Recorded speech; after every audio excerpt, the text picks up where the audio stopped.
You're listening to a Frequency Podcast Network production.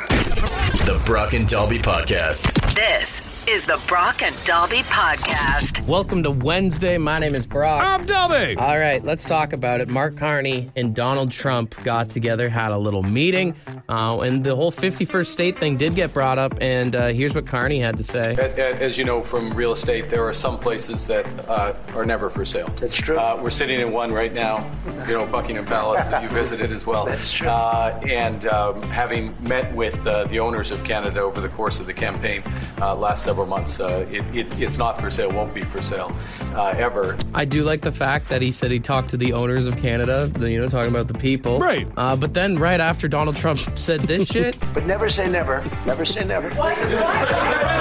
And if you see the video, Mark Carney's looking at the crowd, just mouthing never. He Never. fucking said never. Don't never say never. He just fucking said it. I mean, nothing really came from it. Yeah. I mean, whether you like Mark Carney or not, you gotta give him kudos that he just kind of played the game with him there. He did speak his mind a little bit, but I was laughing. If you watch the clips of it, he's just biting his cheeks so hard the entire time. He's just trying to get through it. He's trying to do the soundbite, which he got of the "we're never for sale, we're never gonna let you guys take us over," whatever. And then the rest of it is just trying to get through it. But I've seen some people today saying "oh, Carney just rolled over for him, so embarrassing," and then other people well, if he's talking about annexing Canada, why didn't Canada threaten to annex America? And it's for what? Yeah. We don't have that power. No, we don't have that pull. We don't have that ability. You don't want to start a fight in another man's living room. I just feel anytime I see any politician from another country going in to go sit with Donald Trump, it's you ever date a girl and you hang out with her dad?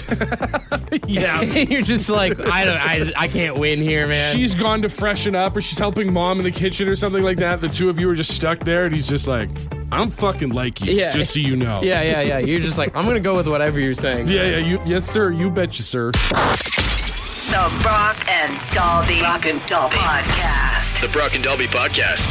I saw a survey this morning, and I wanted to ask you if you were one of the 49% of people who allegedly found E.T. to be terrifying. Absolutely. Really? I was scared of E.T. as a kid. It is funny because, E.T. is supposed to be this lovable character that, teaches these kids how to love and be happy. But they didn't have to make him look so weird. Oh, yeah. It was the look, the finger creeped me out. The finger, because it was so long and, spindly. I'll be right. He sounded like Robert F. Kennedy for some reason.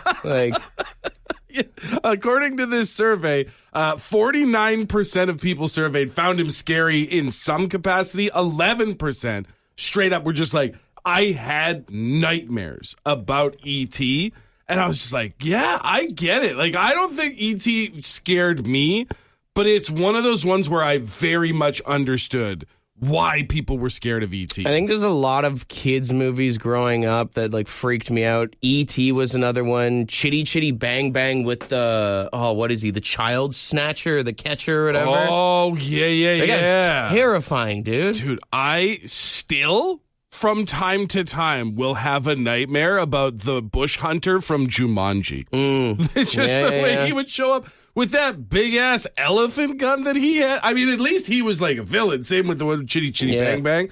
And not the hero like E.T. But I know damn. I've talked about it before. There's that sequel to The Wizard of Oz, Return to Oz, which is just an acid trip of a movie. But also, I swear I'm not the only one. Charlie and the Chocolate Factory. Dude, Willy Wonka was a menace back in that movie, man. Not even Willy Wonka himself. I had the Oompa Loompas. Oh, you were an Oompa Loompa guy. The Oompa Loompas scared me. These little orange guys running around, they just took all the kids. I mean, to be fair, they're the child snatcher. They only took the kids once other harm had befallen them. I think as a kid, all I thought was these small orange men are taking them to get medical treatment. I think that's one of the reasons why I don't like chocolate that much, honestly. You think the Charlie and the Chocolate Factory scarred you from wanting to eat it? Yeah, that little fat kid drowned. Okay,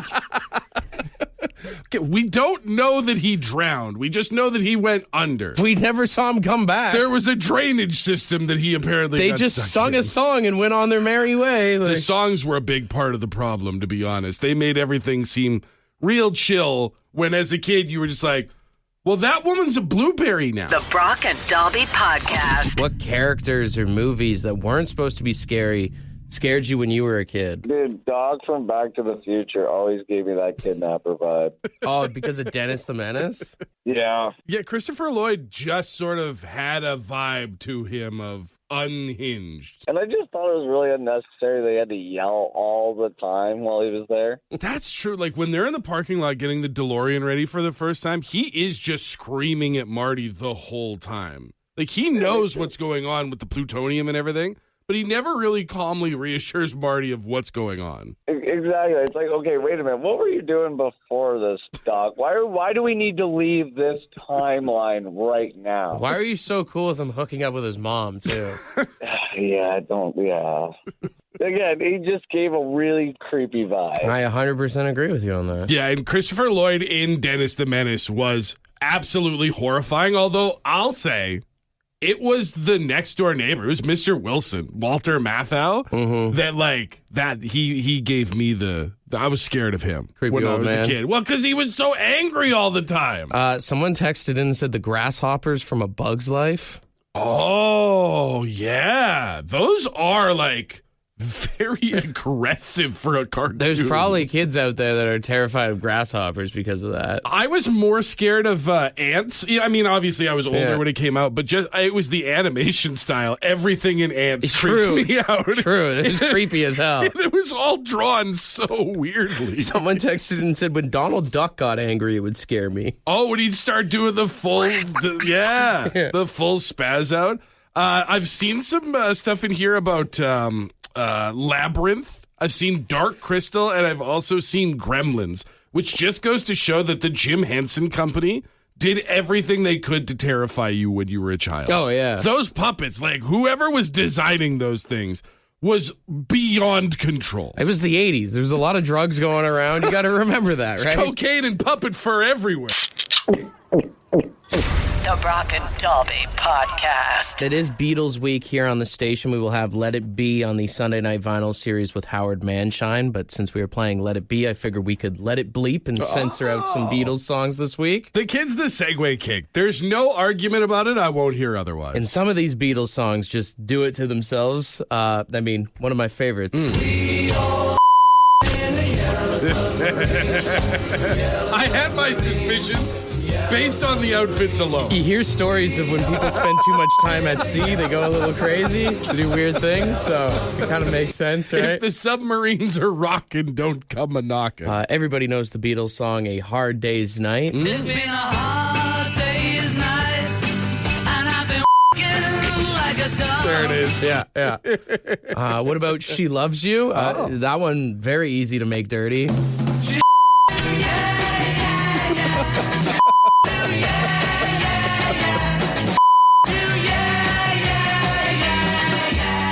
They're very excited about what she's doing. Oh, yeah. Which is good for her. And also, She Loves You, yeah, but she's also got a ticket to do something. She's got a ticket to. She's got a ticket to. She's got a ticket to. But she don't care. She don't care. She don't care. She don't care. She got the ticket. She's good to go. In this one, there's two ways that you can go with it. I Want to Hold Your Hand. I wanna hold your. What is he holding? That's up to you. Well, yeah, that's your own discretion. But you can make it even better. Oh, a side B? Yeah. I wanna hold your.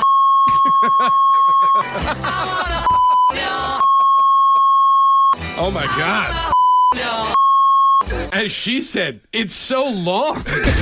This is the Brock and Dalby Podcast. They say that AI is coming for all of us, and seems like we keep getting more and more examples of that. I saw a story about a burger restaurant down in California called Cali Express by Flippy. Flippy is not the name of some owner or mascot. It is the robot in the back that makes the food. Gross. It is fully automated. It starts with Flippy making the fries in the back. BurgerBot presses and grills the hamburgers, and then a little robot sort of cart named Tuffy brings your order out to the table. Who are you supposed to yell at when they get your order wrong? I think that's actually the one positive is if you're going to yell, it might as well be at a robot and not a human being who has to put up with your BS. I hate the whole idea of this, man. It even starts with like they've got like similar to a McDonald's, the big oversized tablet kiosk you tap your order in. And to make it extra creepy, the tablet kiosk has a camera with facial recognition, so it can tell if this is your first time or if you're a repeat customer. Treat you like a regular? Dude, imagine getting the Cheers treatment at an AI-run burger joint. Man, what jobs are safe from AI? Like, I saw a thing 2 weeks ago that they're making like 18-wheelers, like transport trucks. That drive themselves? I mean, they already have in some places like Arizona. They have those taxis that are self-driving and stuff. The Waymo cars. Yeah. They'll just circle around waiting for calls, go pick you up. I had a friend of mine. He took his family on a vacation down south. They got into one. Said it was one of the creepiest things he's ever done. It's weird to think that not that long ago, people were so mad about the change in technology and like factories of just machines itself replacing people. Mm-hmm. And I feel like we're getting more and more of that every single week. Well, I mean, even look at this. This is a news story from LA. They took a shipping container and turned it into a text AI, if you want to see this. Turned it into a convenience store fully run by these two robot arms. You order what you want. There's some Gatorade. There's some like condoms in the back there, what have you. You order off of an app, and the two robot arms line up your order, and a window opens for you to grab them once your purchase is done. See, the thing I like about going to the convenience store is, like, the guy knows me there. Like, I have a rapport with the guy. You know what I mean? Like, he knows I want my Lotto Max. He knows I want my Monster Energy. See, there's some stuff, like, I like the guy at the gas station across the street here who knows that I like my sugar-free rock stars in the morning. And if I need to go and get some sort of like medication or even protection or anything like that, I'm kind of cool with the idea of going somewhere where they don't know who I am. I don't necessarily always need that personal connection when I'm buying things. It just freaks me out that we're running out of jobs. That's the truth. And it's like, what do you tell the kids now, right? Like, you used to be able to say, like, when you grow up, stick to this sort of job sector. There's always going to be work here. Well, even as a teenager, what's the first job you usually get? At a fast food restaurant. Or at a convenience store. Yeah. My first job was working the till at a gas station, basically doing what these two robot arms are doing. I think like nurses and doctors, but I even know there's doctors' offices that are starting to use AI for certain things, but like... I'd love to say it's what we do, but there's literally a story from last week of an Australian radio station that had an AI jock that they didn't tell anyone about. It doesn't seem like any job is safe. The Brock and Dalby Podcast. Is there a job that you think is safe from AI? Well, robot repair guy. The one who so they get T1000s to repair themselves. Would we consider those to be traitors, though? Like, if the AI and the robots take over everybody's job and then there are humans that keep them going, will the other humans bully them? Maybe. Would you call them traders or traders? Because that's kind of like electricians, instrumentation techs, you know. A little bit of both. A little bit. It's kind of like when the aliens take over and there's going to be some of us that work for the aliens and some of us that try and fight them. Yeah. What's the Simpsons line? I, for one, welcome our robot overlords. Yeah, who knows? Crazy world, guys. You know, you brought up the thing of electrician, and there's a lot of tradies texting in saying that, like, AI could never do my job. And, like, I get it, man. Like, you guys work very hard. But I do think, like, as time goes on, I think AI can teach itself to do electrical, to do plumbing, to do all this kind of stuff. I mean, carpentry, we know Rob from Stone City Woodworks, he's got that machine in there, and he just punches in like a code. Yeah. And it makes cuts, it makes designs. Like, it's kind of scary. That's right. Like, AI robots can already cut wood. They can already print machines. They can machine different pieces of metal. I saw somebody, it was Mitch, texted in, Terminators will never build a house. Bummer news. Literally saw a video on the news about 2 weeks ago of a machine that uses concrete to 3D print houses. Yeah. Like, it literally just builds all the walls up from scratch. I hate that so much. There's something about, like, humans making things that makes it so much better. But if you're looking at jobs that AI can never take over, I think one is athletes. I think we will see sports one day where it is humans versus androids. That's probably going to be a thing. Someone texted in CEO is the only position that AI will never take over because you know it's just going to be some rich Joe right. that's going to be handing out all the AI down throughout his company. That's just it. Like, there's a company that owns and operates ChatGPT right now. As AI grows, there will be some sort of billionaire conglomerate on the top of it, because once those people are gone, then we just live in the Matrix. It's CEOs. Someone else texted him priests and any sort of holy men. Right. Although, I mean, honestly, a lot of times, like, you go for confession, you go into a booth, you can't see the person on the other end. What's to say that there isn't already like a Chat GPT speaker box on the other side? You hit him with a "Father, I have sinned," and the robot just goes, "Tell me about your sins." I just feel like in all the books, right? Like I feel like they frown upon this kind of stuff because it's not a creation of the God that they believe in or whatever. Yeah, right? it's sort of the idea of like a false idol, which is weird because it's like priests and strippers are probably like the only two that are safe. I don't know, but I think priests outlast strippers. Have you seen some of the robots they have in Japan these days? True, ladies of the night are running out of time. The Brock and Dalby Podcast. The Brock and Dalby Podcast. There's most definitely going to be some answering the bell tonight, as Sam Bennett was not suspended as everyone was expecting he would be. No word on if Anthony Stolarz is playing tonight or not. I was going to say, I heard 1,000 updates on Sam Bennett yesterday. Not a single word about Stolarz. Apparently, some people on the team are saying he's good, but Craig Berube is not saying anything, so it's going to be a last-minute decision. But Sam Bennett not getting the suspension, like I said, he's going to have to answer the bell tonight. I'm expecting he's got to drop the mitts. Austin Matthews, yeah. Yeah, right, dude. Probably Max Domi going after him. But, like, that's the thing I love about hockey is I do love the whole answering of the bell thing. Right, like if you do something, and it is, especially in the playoffs, because it's these extended series, you have to come back to work the next day with someone who wants to make sure you understand that you messed up. Well, what a weird 48 hours for Sam Bennett, knowing that someone pretty much wants to kick his ass. I mean, besides, I guess, MMA or being a professional fighter in any sort of aspect, right. Hockey is the only sport where you can know you're going into work and you're going to have to take a licking. Like, right, yeah. Like, you've never gotten an HR complaint, which meant, oh, man, when I go in on Monday, my boss is going to totally jump me in the hallway. Yeah. You've never messed up and thought, oh, my supervisor's going to punch me in the face when I get in. Right. Accidentally ate a coworker's lunch, and now I'm going to have to throw hands. Is hockey the only job that you know that you have to fight at? I mean, maybe bouncers or security guards. Even then, right? Like, if you're a security guard, theoretically, your mere presence should be enough to get you through the day without having to get into an incident. You're ready, but it's not expected. You're not like, on Tuesday, I have to fight. A security guard or a bouncer is more of like a money in the bank situation. Someone's cashing in on you. 24/7, it could happen, but it might not today. The Brock and Dalby Podcast. It's Mother's Day. I'll be All right, don't forget, Mother's Day is coming up this weekend. I always forget that song takes a real turn. I want to talk to the moms. What the hell do you guys want for Mother's Day? Because I'm terrible at buying gifts. You know, you can get the flowers, you can get the little baskets, the candles, whatever.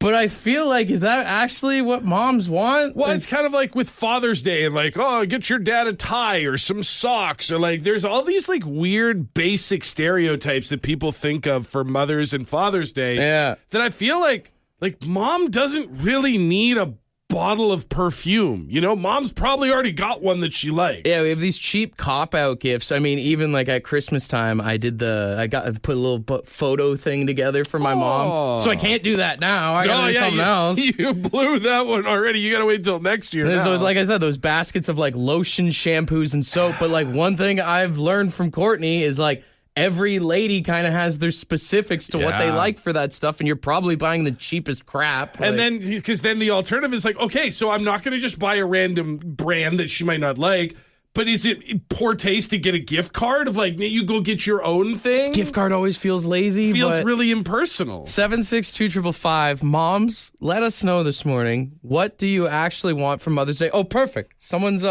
calling in right now. A lady. What do you want for Mother's Day as a mom? Honestly, I want a clean house that I didn't have to do, and I want a nice meal that's made that I don't have to make or clean up after. You basically just want the day off, eh? Yeah? Yeah. I do. I absolutely just want the day off. All moms want is a little PTO. That's all I want. Like, just leave me alone. Give me a good book. Give me a corner. Clean the house. Nice meal. I'm happy. The Brock and Dalby Podcast. With Mother's Day coming up this weekend, we put out the question to moms. What do you guys actually want for Mother's Day? We've got Vanessa on the phone. What says you? A night away all by myself in a hotel room with nobody around me. Some peace and quiet for once? Absolutely. This is what I'm learning. 1,000%. What I'm learning is the thing that moms want the most is to not be moms for a bit. Yes. I've been a mom for 27 years. I need to get away. And, I mean, that's 27 years of mom, mom, mom, mom. Exactly. And it doesn't stop. They're still doing it. The only bummer is when you get to the hotel room and all you hear is the phone ring. Mom. No, shut it off. Peace and quiet. That's a good one. Maybe that's it. Maybe what mom wants for Mother's Day is to just turn her phone off. Yeah. Just don't talk to me for a bit. She wants the phone call or the text message and then just to be left the hell alone. I think that's if you have kids in the house, you just want the, like, some acknowledgement or whatever and then space. And then if the kids are far away like me with my mom will be over the moon if I call. I do love the text that we got from Jess here. She said, for Mother's Day, I wouldn't mind some homemade gifts. I think homemade gifts are always the best and the most thought put into them. But I'd also love it if my teenagers could just listen and not give me attitude for a day. That is also the thing. The dependence on how old your kids are, right? Little kids, it's like, oh, yeah, they tried. It's just so cute. They tried to make me breakfast in bed, a little macaroni art or whatever. But if you've got kids in their teens, it's like, hey, how about you just don't give me any guff for 24 hours? At what age does the macaroni art go out the window? I think that it's cyclical. I think if, like, young, and then if you're in your teens, it's a little weird. But I, honest to God, think if I sent my mom macaroni art in the mail. Is the thought that counts? I feel like my mom would think it was really funny. All right, we've got one more person on the line here. What do you actually want for Mother's Day? I want to hear from my boys. I want to know I'm appreciated. And if Ty Cat's tickets can be in there, I'll take them. I'm not going to say no. Oski wee wee. Absolutely. Oski wee wee. Raw. I love the ramp up of that because it's the really sweet, like, just call me. Let me know you're okay. Show me you're thinking of me. 50-yard line, maybe 5-6 rows up. Yeah, absolutely. Is a Grey Cup win too much to ask for? Yeah, I don't know. If they could make that happen, that's guaranteed grandchild love. You're not asking for anything crazy like a Leaf Stanley Cup or anything. Absolutely not. Oh, God. Hey, well, I hope you get everything you want, and a happy Mother's Day to you. Thank you very much, guys. This is the Brock and Dalby Podcast. What you just said is one of the most insanely idiotic things I have ever heard. At no point in your rambling, incoherent response were you even close to anything that could be considered a rational thought. Everyone in this room is now dumber for having listened to it. I award you no points, and may God have mercy on your soul. Okay, a simple wrong would have done just fine, but All right, we have got 3 contestants on the line playing for $100 in Lotto 649 tickets this morning. $60 million jackpot for 649 tonight with the gold ball, and there are only 5 balls left, which means whoever's number is drawn has a 1 in 5 chance of winning that jackpot. We spun the wheel, and today for wrong answers only, we ask you the question, where do babies come from? If you're not one of our 3 contestants, you're a judge, 762-555. Let's start with line 1 here. Hey, good morning. Who's this? Good morning. It's Kristen. Kristen. All right. You understand how the game works, right? Yes. Okay. The question, Kristen, is, where do babies come from? What is your wrong answer? My son and I have collaborated. He thinks that children are magical and they come from unicorn farts. Oh, okay. All right. Okay. I mean, there's some gassy unicorns. They could stand to stop making so many, but that's different. Magical. All right, Kristen, stay on hold for us there. All right, let's go to line 2. Hey, good morning. Who's this? Kevin. Kevin. All right, man. The question today is, where do babies come from? What is your wrong answer? They come from a baby factory. We produce them just like bread, except we primarily ground up birds and bees. Ground up birds and bees is amazing. Well played. Well played. Oh, I love that answer. All right, stay on hold, my man, okay? That is the first time in my 41 years where birds and bees has made any sense. So that's what the birds and the bees is. It's the ingredients. All right, okay, let's go to line 3 here. Hey, good morning. Who's this? Hi, this is Sarah. Sarah, you're in the sweet spot. What do you think of your competition so far? I like the birds and the bees. All right, well, the question is the same. Where do babies come from? What is your wrong answer, Sarah? I want to say they come from the baby store. Get to go. Oh, you're cutting out. Here, try it again. You get to pick your... I say it comes from the baby store where you get to pick your own brother or sister and grow it in a jar. Like sea monkeys? All right, that's Sarah. The baby store. You pick yours, you grow them like the old back of the comic Or like books. a Build-A-Bear. Yeah. All right, should we weigh out the options or do we know what the answer is? Well, listen, hey, thanks to Kristen, thanks to Sarah for both trying. Sarah's phone didn't cooperate, but Kevin was gonna win. I think it's Kevin. The text line seems to agree. Kevin, are you still there? Yeah, I'm still here. Kevin, you get a ding and a round of applause. And thank you for finally teaching us what the birds and the bees is actually all about. Oh, that's great. I had so many dads in my life, and it took you to make it clear. If you happen to win the big jackpot tonight, you got some nickels and dimes for the fellas over here? Oh, we got loonies and toonies for sure. Oh, we could get so many birds and bees. The Brock and Dalby Podcast. The Brock and Dalby Podcast. Would you rather Wednesday? Would you rather Wednesday? All right, let's get weird. 762-555. We got a lot of would you rather questions this morning. First one says, would you rather be one of the 100 men to fight the gorilla or lose an 8-foot boa constrictor inside your home? I mean, they both suck. I'll lose the snake because there's still a chance I survive that. Whereas, as I said, if for one of the 100, you're dead. Also, you can just move. That's true. Right? If I lose an 8-foot boa snake inside my home, nobody says I have to go back in there. Mm-hmm. Nobody says that. Yeah. If you're renting the house right now, I mean, who cares? You lose your last month's rent. There are professionals that I can call to go deal with the 8-foot boa.